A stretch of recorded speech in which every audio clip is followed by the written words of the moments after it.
Your circle of influence. Who are the 5 most important people in your life whom you spend the most time with? Why does it matter?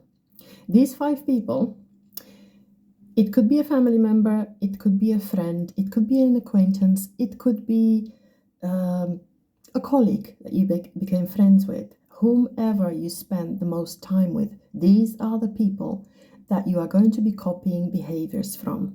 I'll give you an example.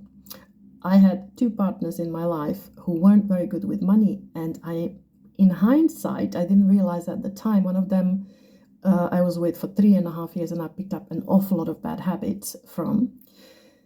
But for example, that guy was putting £5 worth of fuel in his car, and we got stuck twice without fuel, waiting for AA to rescue us. That's not the sort of energy I want to be living in. Another example, say you sort of kind of like fast food. You like your KFC and you like your McDonald's, but you're trying to be really good. And all your 4 or 5 friends that you mix with on a regular basis love their fast food. What are you going to be doing? You are going to be drawn to eating junk, even though you don't want to, because the power of influence of these people, it is subconscious. We don't consciously decide, I'm going to go out and eat this junk. But if 5 people that are closest to you do that,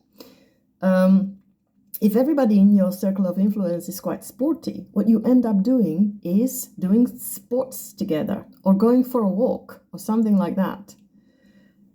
So that's why we need to be really, really careful who we spend our time with, what sort of life path they're on, who are they, do we like their behavior, do we like their spending habits, do we like how they treat their wife or husband, do we like how they are with their children.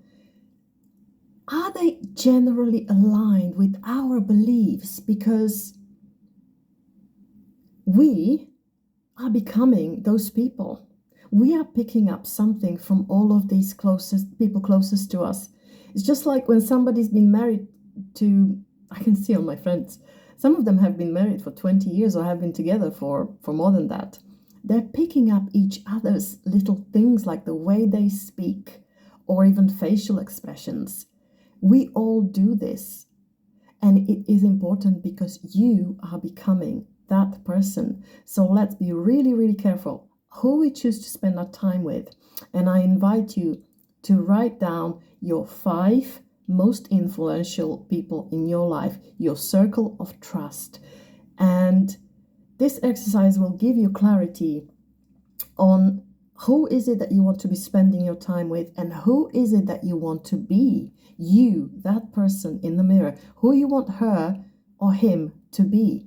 Because if you mix with people who drink every night in the pub, you are going to become a drinker eventually, most likely. If you mix with somebody else who does something else, you are going to be picking up those habits. It's inevitable. So let's decide, who do I want to be, and be ruthless. I've had to remove people from my life because they weren't aligned with where I want to go. Say drinking habits. That's a good example. I had a friend like that. So write down their attributes and think about, I'm sure you feel it in here anyway. Is this person, every time you meet them, you might have resistance if they're not aligned with your highest good. You might have resistance. You just might not realize why. Write down their name and what attributes you appreciate about them. And on the other side of the page, what attributes you absolutely cannot stand or you don't want to be picking up, because you will be picking them up. Let me know how it goes.